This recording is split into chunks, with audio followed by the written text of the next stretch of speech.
Hello, everybody. Welcome back to another episode of Jorge's Isolation Podcast. I hope everybody is doing well. We have survived the winter storm of Texas of 2021 that will live in infamy forever.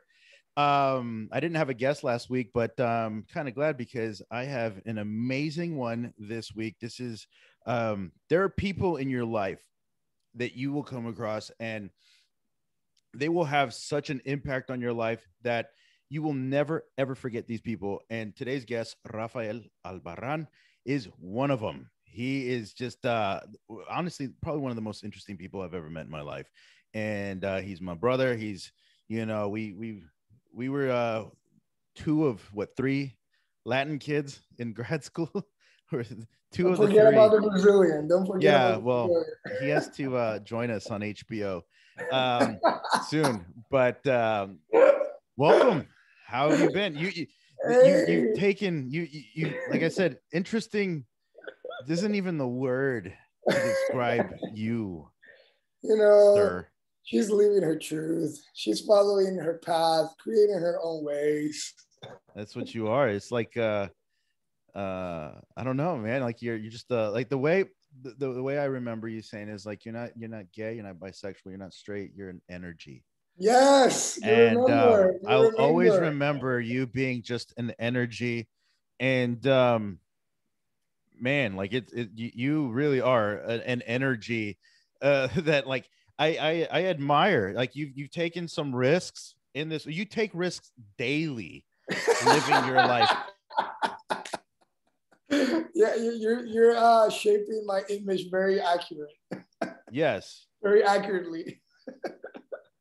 And like before you all, like if there's some people on there saying like, who's this Mexican guy with the accent? A, he's Puerto Rican, but B, he's also United States of American, born in Missouri. Don't let the accent fool you have to throw that out. Don't let the accent fool you. I'm here to I throw all the dirty laundry out on this one. You have to. You just enjoy that life right there. I love it. The moment that I found out that you were from Missouri. I am not from Missouri. I was born in Missouri. So you're from Missouri. It's like Superman's not from Kansas. He's from Krypton. I'm not saying you're Superman, but you're an energy from Missouri. You bring that backbone of America to Puerto Rico.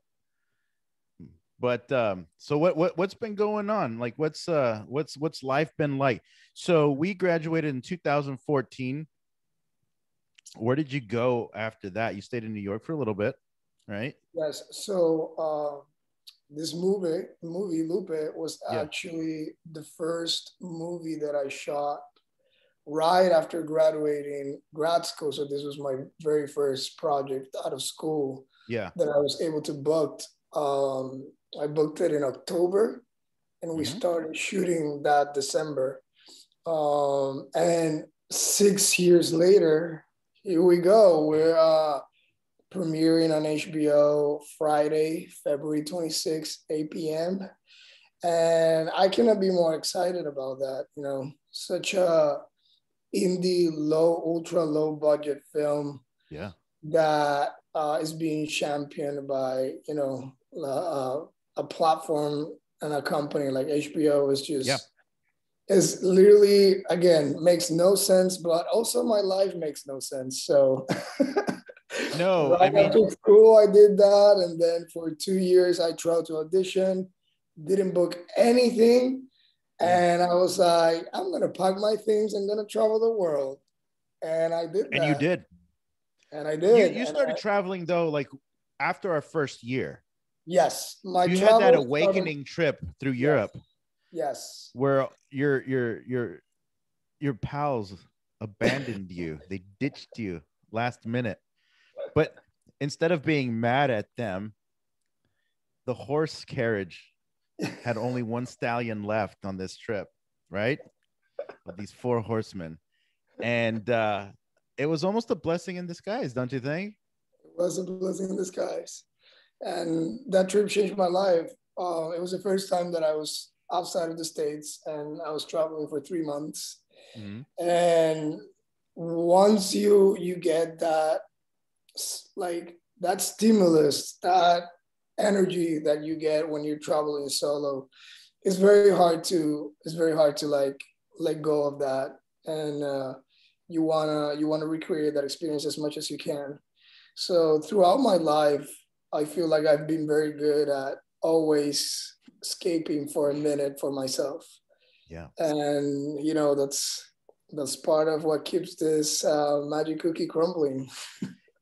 I really admire that, and I wish I would have done more of that in my youth.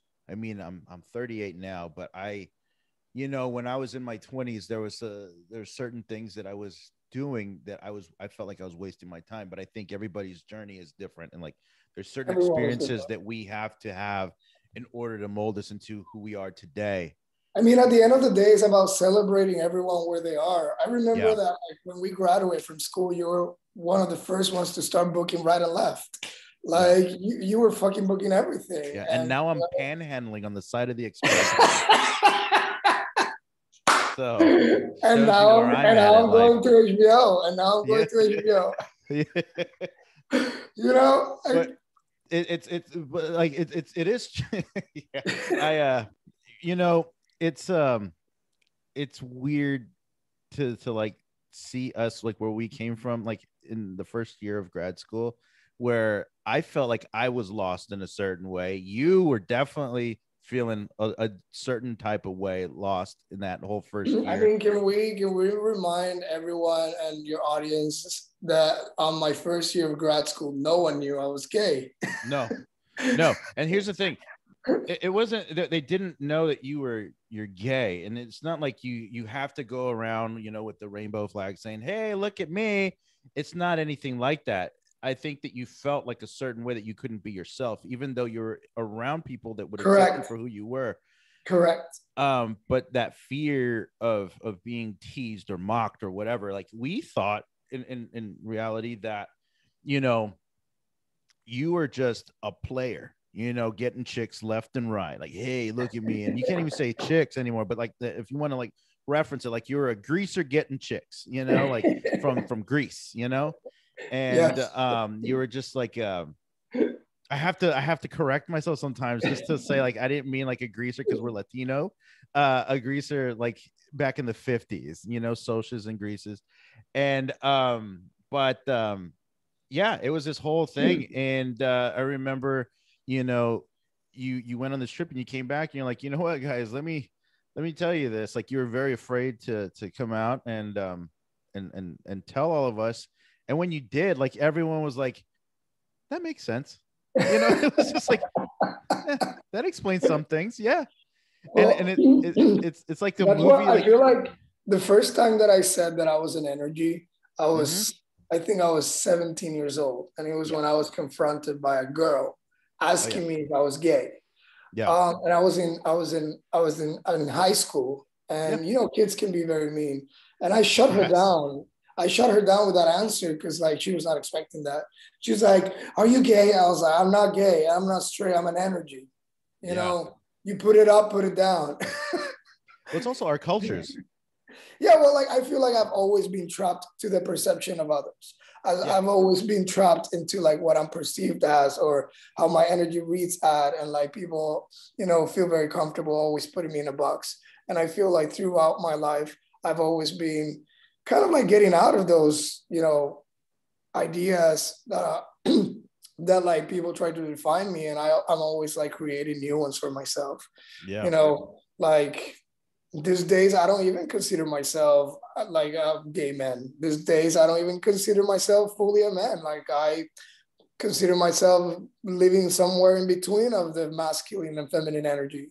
And I'm like constantly evolving because Mm-hmm. we humans are not stagnant things that Mm-hmm. live in definitions. We live outside words. Yeah. We're everlasting unfolding miracles. And I feel like I truly live in that place. Yeah. And, for a lot of people, like they don't know like what to do with me. They have nothing to do with me. Just let Mm-hmm. me be and Yeah. keep enjoying the ride with me. Yeah. No.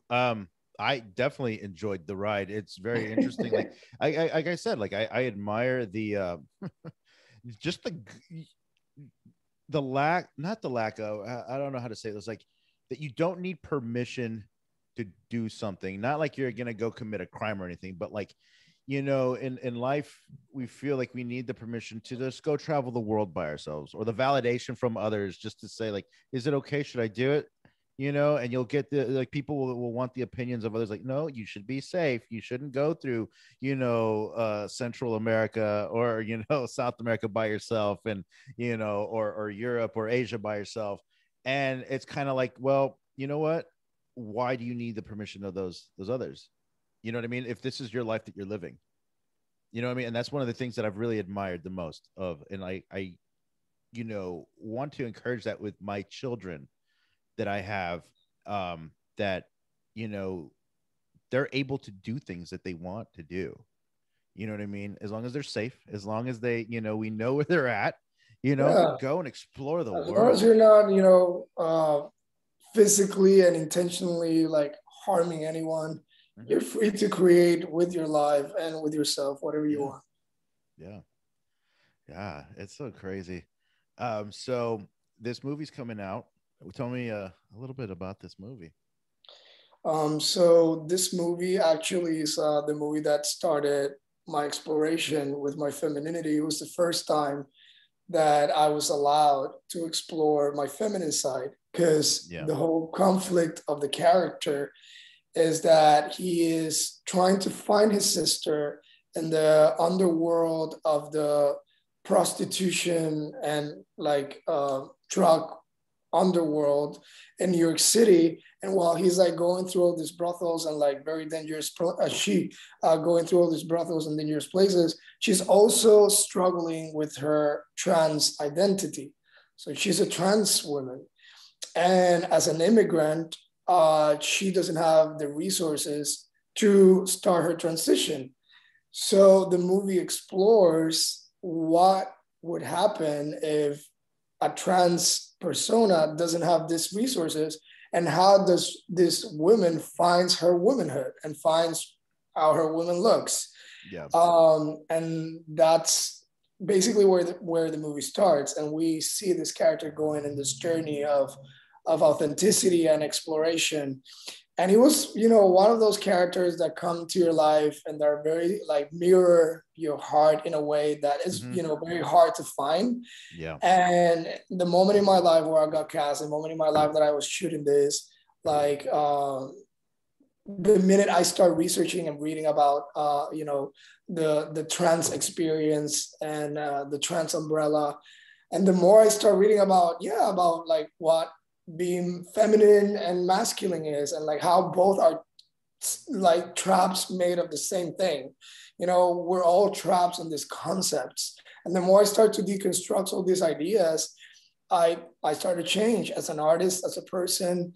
And now the movie's coming out on Friday, and a lot of people have been interviewing me and reviewing the movie, and everyone has been so impressed with my work and supportive of the project, because it resonates and it shares a truth. And when you are portraying truth on screen, like the movie can be good or bad, but if we're seeing truth, you can't fuck with that, And I feel like, again, it's because of the moment in time in my life where I was exploring all these things, like all those scenes of self-discovery that I have on screen were self-discovery for myself as well. So like I've even have this question asked by people, because half of the movie was improvised. So that's another layer to discuss. But because half of the movie was improvised, I had a lot of people asking me, is that you? Like, were you playing you? Like, are you trans? And which for me is like, for me is the biggest compliment, that like people are seeing this, are believing that I am this. And I'm like, wow. So hopefully, this reaches as many people as it can. And, she gets another contract. You never know. I mean, my first thing I did was a short from NYU, and that was my first thing that went on HBO. It was a film called Quédate, and you're right. HBO has been a wonderful platform for supporting our stories. You Yeah. know, people that look like us, people from, the Caribbean islands, people from Mexico and below in South America. And I really do appreciate that. Like you're the second person I've had on this podcast who has a film that HBO has championed. The other one was Seneca, and that tells a Puerto Rican story as well. And I really do appreciate HBO, and HBO of a lot of networks has loved to explore the authenticity of stories, and that's what I appreciate. Because I mean, I've been like you said, like you auditioned for how many years and you got frustrated, right? I Like actually didn't do it for that long, to be honest, because like a lot of yeah, people stay auditioning for 10 years yeah, to get one role. yeah, Like I only were able to handle it for 2 years. yeah. It truly was soul sucking. I was like, there's no way that I am going to concentrate my experience of living and being Hmm. alive in a place of constant rejection, dealing with constant rejection. What that does to your energy, Yeah. I admire the people that stays and, have this full conviction that one day they're going to make the $1 million movie, but for me, for who I am or Hmm. who I've been, I was like, this is not my story. Like, I'd rather write my place, which I did. And you Yes. saw my place in New York. Yeah. I'd rather write my own movies, which I'm doing right now. I just finished writing my first screenplay, and we're in the process of finding investors and producers. I'd rather write my career and have that self-fulfillment of this gives me purpose than spend all my life auditioning for other people for other projects Yeah. and like constantly be putting my energy to the scrutiny of others and to the opinion of others, and to put my self-worth Hmm. at the disposal of others. I was like, I know what I'm worth, I know what I am. Yeah. Hollywood is not ready for me. Hollywood has not been ready for us, for No. people that look like us. No. So what do we have to do? We have to Like, create our own shit. it, you know what? Like I said earlier when we were starting off, is like I admired that you already knew what you wanted in life and Yes, that you follow that. If you see that it wasn't okay for you, then you would just you say, you know what? I'm not going to do this, because correct. this isn't benefiting you at all. And what I was getting to when I was saying like you auditioned for like 2 years and you're dealing with the rejection, is like, really, were you dealing with the rejection, or were you just like dodging bullets? Because if you look at me and you look at my resume or whatever, I have been very, very fortunate. Before I say anything about, the industry or whatever, I'm very fortunate. Like, we've been able to live off of my acting for the last 5 years, 4 years. Which You is know what I mean? incredible. Which is incredible, and it's very and it's not very common. But how many of those projects did I do am I really proud of? Like, I can look back and I'd be like, you know what? That role, that was awesome, Yeah, oh my or God. Like literally you said that and it gives me chills. like really, like It gives I, me I mean, chills. it's just you can be making amazing money. Like there's the like, I just mentioned that movie Seneca, and if you get a chance, it should still be on HBO Max. Um, there's a part where the guy is going in for a voiceover and he's reading for a video game, and he's supposed to be reading for a Mexican gangster. This guy's Puerto Rican, so they really want him to ham it up. And in the scene, he's being told like, "Hey, pinche vato, qué onda, güey," and like really hamming it up, and they want him to push that. And that's a funny scene in the movie. But I messaged the director and I told him, and I even messaged the actor. I said, man, that literally happened to me. And he's like, talk to anybody who's auditioned for those video games. It's happened to all of us. Like, Yeah. it was like, my experience was the guy was like almost making fun of Mexican culture and like Yeah. cholos, and like it's like, yeah, there are caricatures in every culture. There's just like people that, you know, there are stereotypes, there's stuff, but it's like, bro, like, you're having too much fun making fun of this, and I don't Well, feel comfortable that's playing exactly this. what happened to me as well. Like my problem was like, you look Mexican, Yeah. you look your parts, Yeah. and I remember like it was yesterday that Mhm. dinner with my dad, and my dad telling you, you're gonna book the most from all of these people, and Yeah, don't lose he weight. called it. He called it. I remember like it was yesterday when my dad called it. He was like, of all these people here, you're gonna be the one that's gonna work the most. Don't Yeah. lose weight because you were like in a I diet or told that something. story like when Catherine Scarborough was on the podcast. I told that story, You know what I mean? and And yeah, then, like my dad was right because like again, my dad and everyone that is Latino is aware of our representation as Latinos on the yeah, screen, and our representation as Latinos on the screen is a constant cliche, is a constant idea of what being a Latino is. We're yeah. always play as caricatures, or as the funny beat, or as the like maid, or as the construction worker, or like, you know what I mean? Like, I'm not Yes. trying to call you out on your roles, but No, you basically called out all of my roles. Like literally, this is a true story. but like, you know, but like what's fucked up about that is that you've been blessed that you Yes, look the part, I and looked the part. you've been able to book this part and make a living to Yeah, sustain your family. But yeah, in my case, like I don't look the part. I don't yeah, look Puerto Rican. I don't look Latino. I'm this androgynous like thing that like, it's yeah. some sort of, interesting, but it's not easy to put in a box. And Hollywood and the big producers don't have money and time for this. Or the And I imagination realized imagination. at I all. realized that very soon. I remember when I went to audition for remember Stonewall, like John Robin Yeah, Bates, like Stonewall, that like half of our yeah. class went to audition, and I made it really far in the audition process. And at the end, like literally, the casting director says, "It's like if only you were darker." Like I'm like, what? Excuse me? Yeah, no, no, Like, yeah, you know what I mean? yeah. Like, I believe and it. and this happened to me right and left. Oh, Yes. look, Puerto Rican. I'm like, well, have you been in my island? Do you know what being a Puerto Rican looks like? Or Because they we tell you are. that your accent isn't Puerto Rican enough. Uh, It's like that's the thing that blows my mind. When they when I casting did it. directors, like I've had some great relationships with casting directors, but sometimes there's just this like know-it-all mentality about everything that we should be.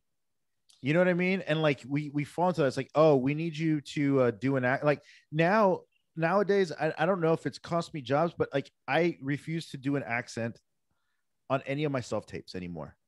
Listen, I'm not going to do an accent anymore. There's no reason for an accent. If they want me to do an accent, then okay, I will retape it, but you have to demand it and explain to me why it needs to be authentic.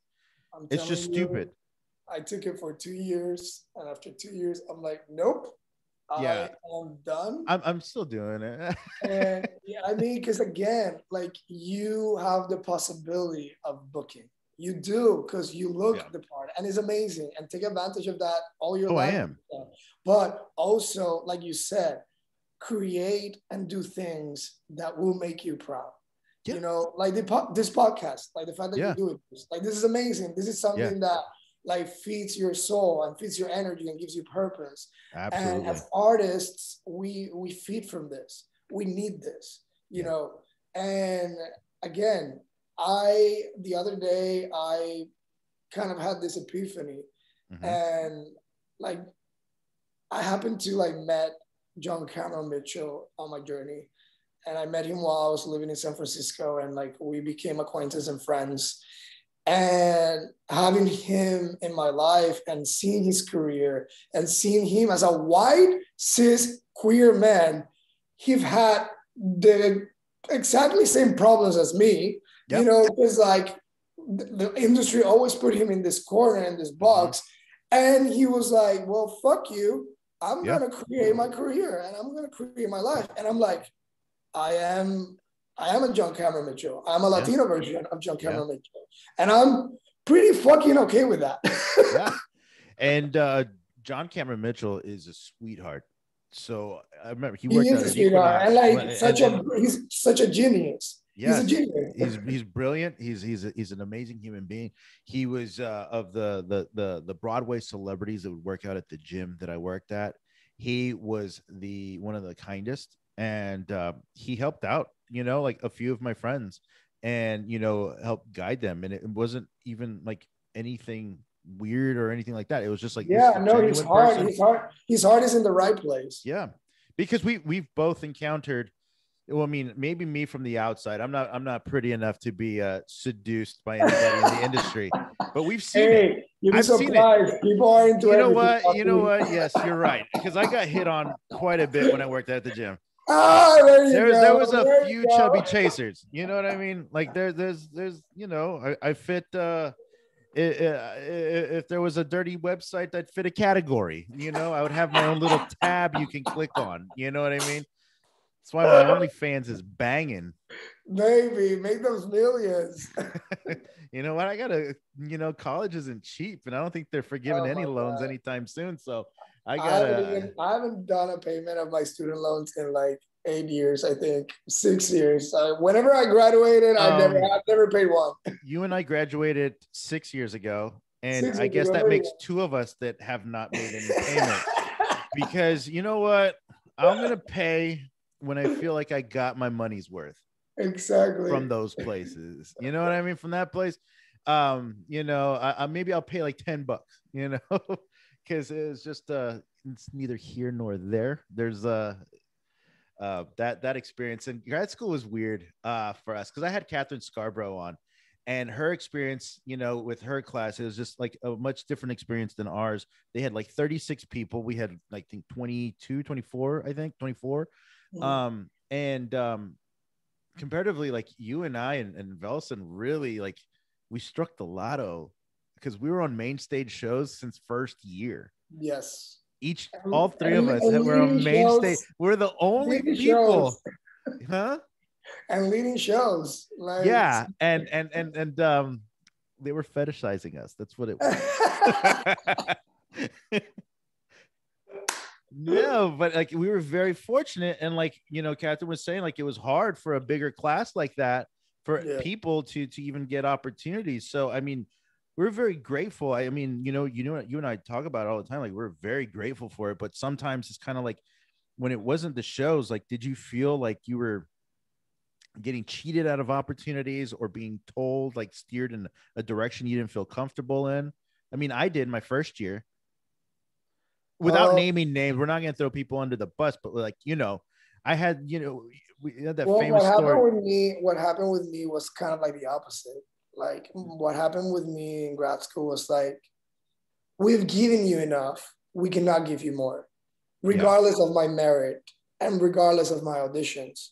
Because this happened to me twice in grad school. It happened to me when we auditioned for the Shakespeare plays.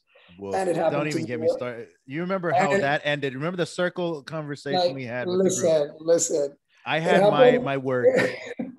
It happened to us in Shakespeare, and it happened to me again on the playwright's thesis. Like Dan wanted me, and Kristen wanted me for that role, and they were like, and Pippin Parker was like, no, you cannot give it to him. He has too much opportunities.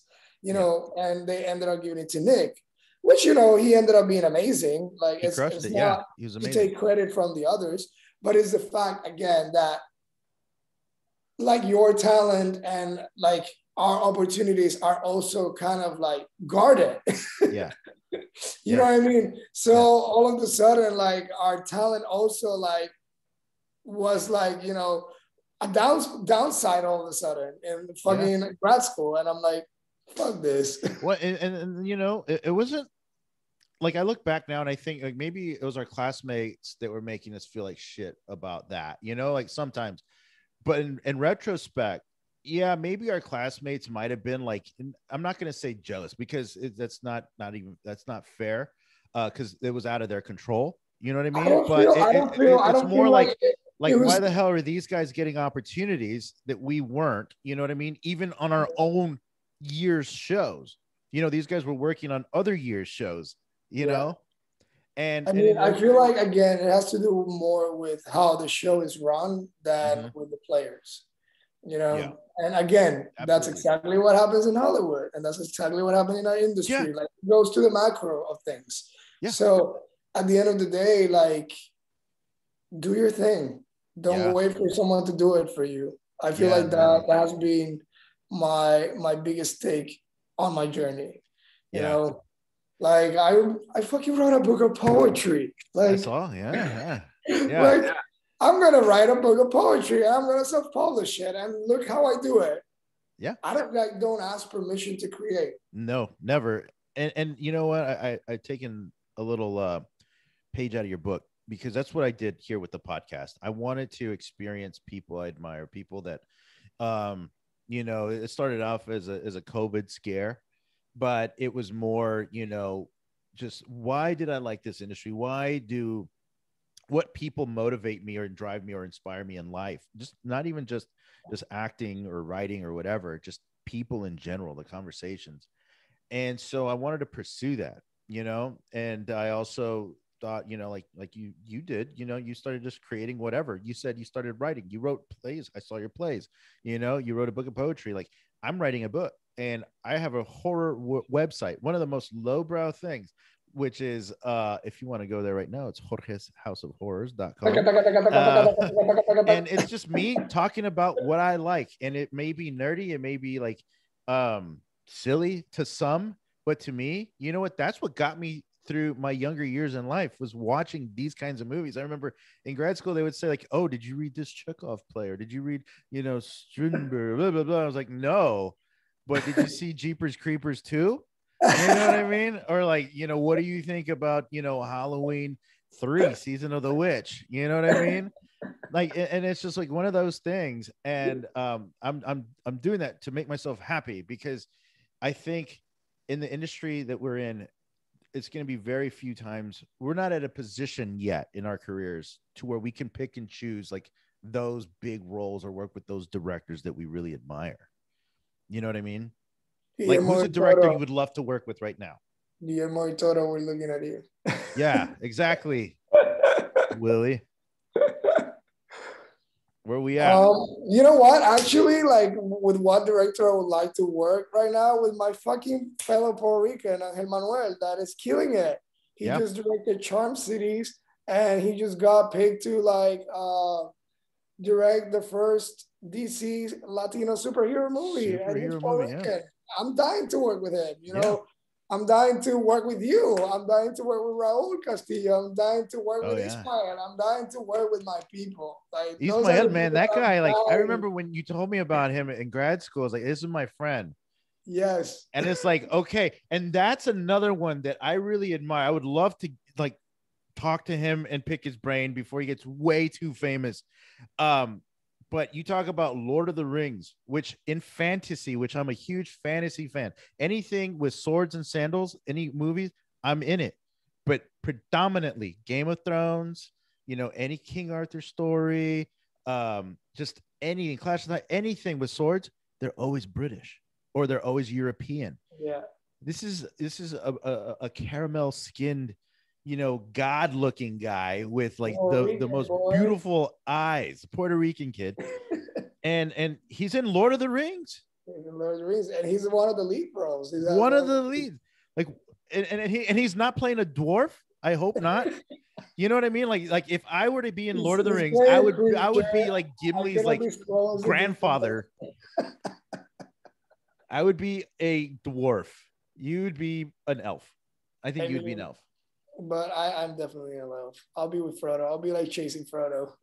Yeah, I would be a dwarf, just eating and drinking and being merry. That's it. So then, what's on the docket now? Your movie comes out, right? So movie comes out Friday. Hopefully a lot of people see it, spread the voice. Yep. Let's fuck with that HBO algorithm. Play it on your TV even when you're like taking a shower. That's what I do with my YouTube channel, so I can get You views and know, watch you time. play on a loop. You know, let the movie play all day. Hopefully, again, like it doesn't get lost in the noise. Yeah. Because I really think it's a movie with a lot of potential and really beautiful, Yeah. very honest story. And yeah, hopefully, like this would give me some credibility in the industry, Mm-hmm. and I'm ready. I'm like I said to you, I wrote this beautiful film with a friend of mine, and it's a movie that keeps exploring the same themes that I've always been interested Yeah. about: sexuality, authenticity, love, unconditional love. And it's a comedy, Okay. slice of life comedy. And I again, comedy's money, puppy. I'm ready to get Oh, those I big know. bucks. You and me both. Do you have any reps? I have no reps, and I've made it all this long without representation. You know, that okay. What was your experience after Showcase? Did you get any love from Showcase? Oh my God, Showcase, yes, I got like 6 interviews, I think, but like all the interviewers and all the people that I got to interview were crazy people. Like I had an interview with this guy that was like, "Yeah, if you're openly gay, I don't think this is gonna work." I'm like, "Wow, 21st century, we're still in this discourse. Great." Yeah. I Even though that's like the hugest thing right now on the CW, on Netflix, Yes, but now, but everywhere like now, 6 years ago when we graduated, it wasn't. had no vision. No. Yeah. Like the queer and the gay and the trans, all those things 6 years ago were not where they are right now. Yeah. They're making money with us now. Yeah. RuPaul Drag Race have literally changed the history of TV, Yeah. and now everything is drag, and drag Everything. culture has like impregnated and like put its stamp in pretty much everything. Yep. So now we're like, a thing to be capitalized on. But again, I'm not bitching about it. I'm gonna take No. advantage the same way Yeah. they're all taking advantage of us. Yeah. And yeah, hopefully you'll see another movie of mine next year. Yeah. So what have you been writing? You've been writing, you said screenplay. Have you thought Yes. about writing another book or an actual memoir or something like that? Because I think you should write a No, I memoir. feel like, well, here's the thing. For me to write a memoir, that means that I'm in a place in life where I feel like I've done it, you know?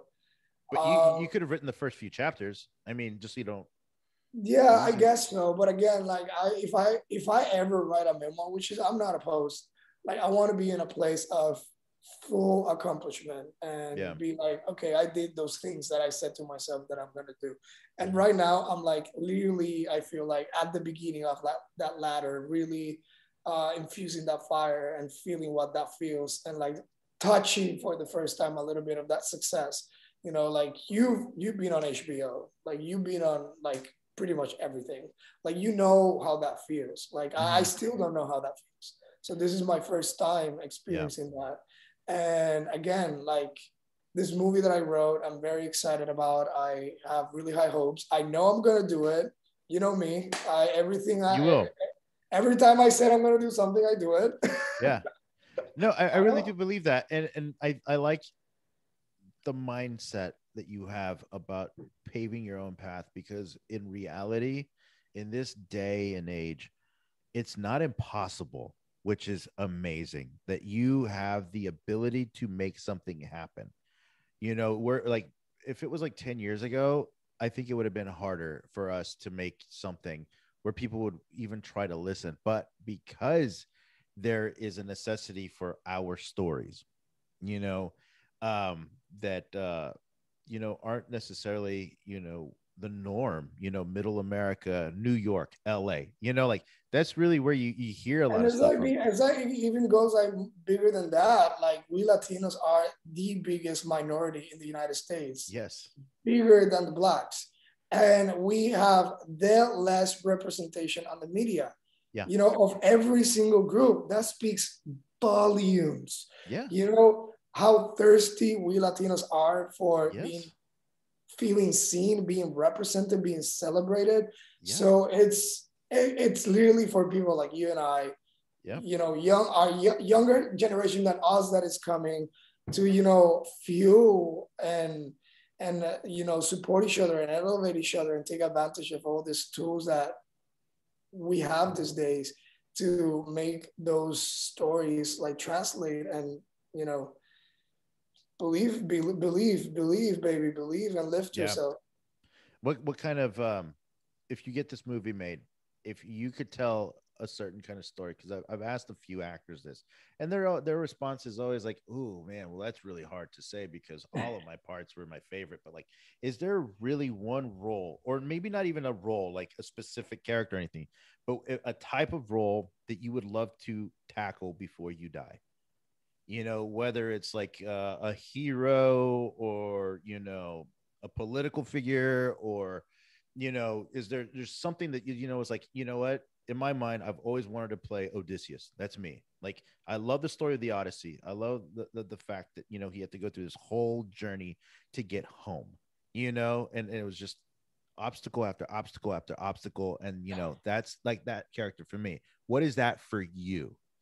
And like I said, it doesn't have to be an actual established. You don't have to like say like, oh, it's Hamlet, or, you know, like, I don't know, Charlie Brown. I don't know.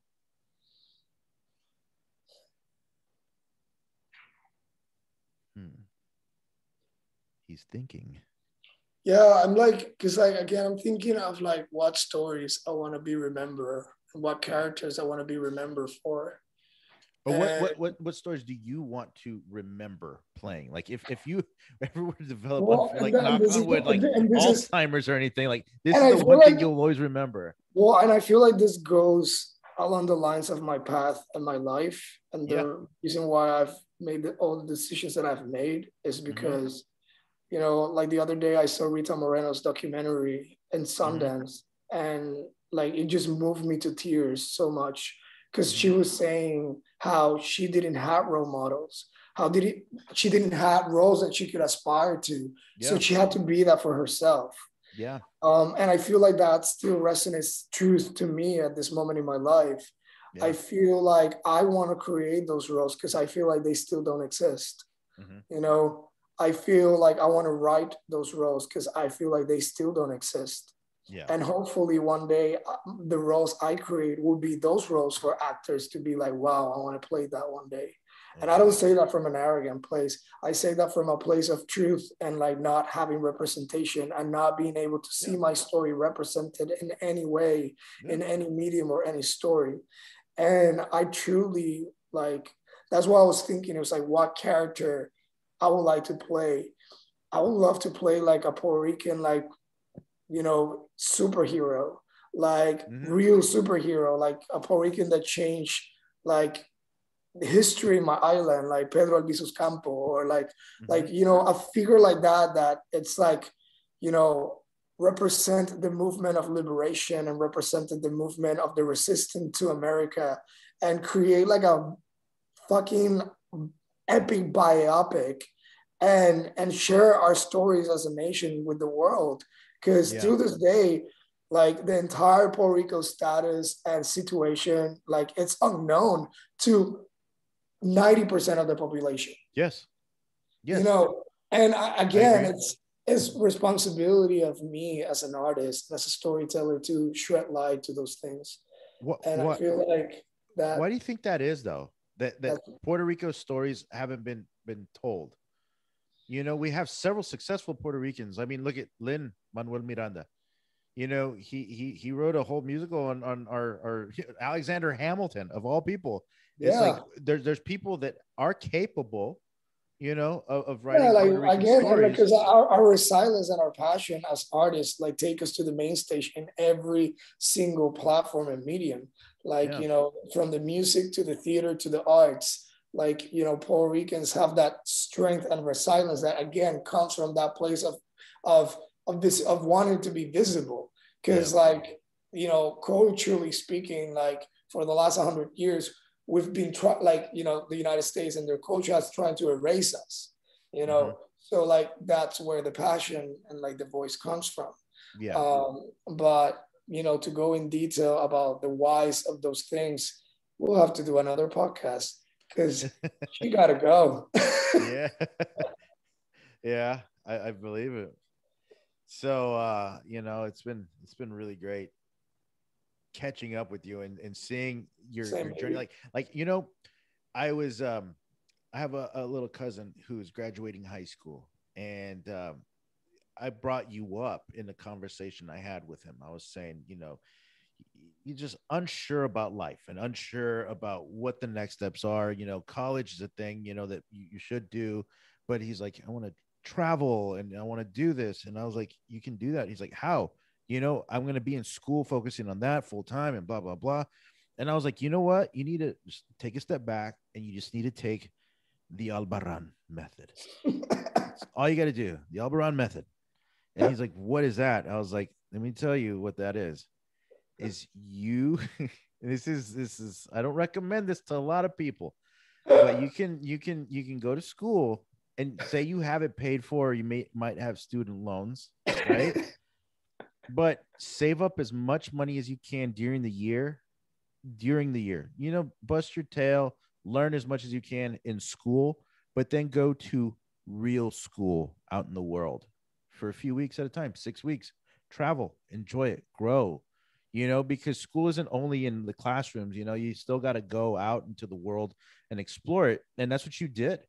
I mean, There's like, nothing like, more like powerful. There's nothing more powerful than the ability to connect exactly. and the ability to be empathetic and the ability to listen and be there for the other. And that's something that is so invaluable and that you will not learn in a sitting in front of a book. You learn that by connecting and by being exposed to Yeah. different realities and different ideas, and by having conversations with people that don't think or look like you. And again, traveling truly shaped me as an artist and as a person. And Mhm. the Rafael method, like you call it, should be the method for everyone. it, Everyone should it, travel. you should travel, and like it's like I'm not a huge traveler, but I do still think that I can get out there, and I want to take Rosa out there. Like I definitely Yes, want to encourage our yes, kids to like go out yes. there and like travel and um and I just feel like But for here's the Rosa, thing, it's like also like when you write the about what you concept, know. well, here's the thing, the concept of traveling also like sometimes gets like romanticized or exponentially like Yes. idealized. Like people think that traveling means like going to Europe or going to South Africa. Like traveling can be going to like the next town over. Yeah. Traveling can be like taking a hike on the closest mountain. Traveling can be, again, as long as you get out of your Yeah. routine and your like daily habits to experience something different, you are Yeah. traveling. There's many ways to do it, and it's accessible to absolutely everyone. Yeah. Yeah. I think a lot of people get bogged down by that 9 to 5 mentality where you get out, you work for a paycheck, and you have your 2 days off and maybe 2 weeks off for vacation. And that's really all you know. And it wears people down, to a point where there's no imagination, there's no creativity. And I'm not saying that that's the only thing, the extent in life, but that helps with a lot. Without that creativity and that imagination, or that just that viewpoint from something that is not normal to you per se, like the person, then how are you going to be able to expand, at work, or even get promotions, or even like fulfill, your dreams? Like, you know what I mean? Like there's so many people just living someone else's dreams. Yeah. You know what I mean? And that's something I don't want to do. And I don't want my kids doing either. Same.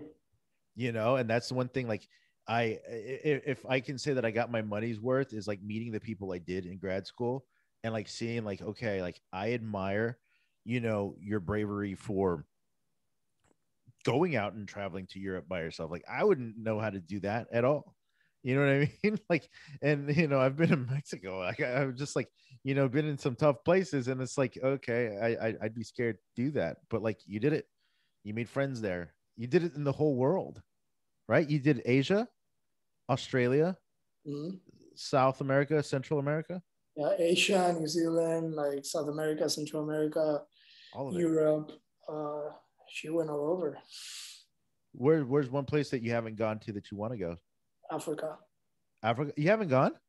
Mm. Where in Africa? Well, because Africa is like such a big continent. Like Yeah. I would like to have a similar experience as I had in Australia, that I was able to like disappear for a year and like explore it as much as I can.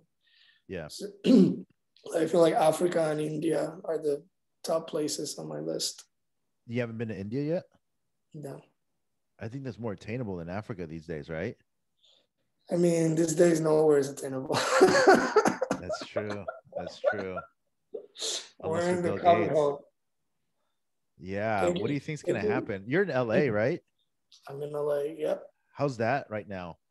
Is it like It's everything the news says? It's like a war it's zone and tent cities it's everywhere? it's Or is that going, it's spreading. It's you know, this all of a sudden has this already feels like the new normal for me in a way. yeah. Like, you know, we adapt.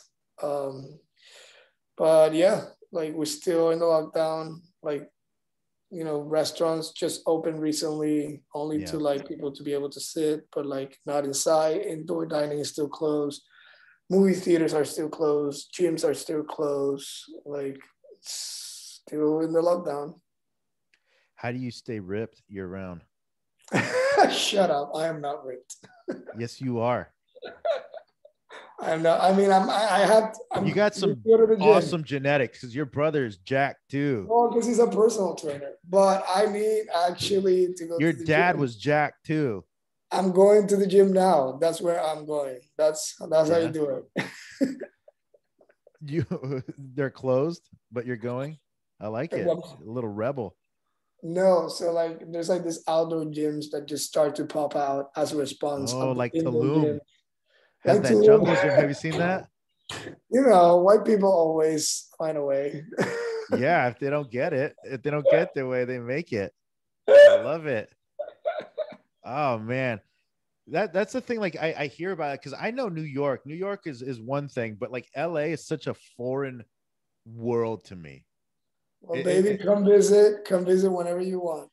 I might as well. I Come got to make my visit. mark out over there.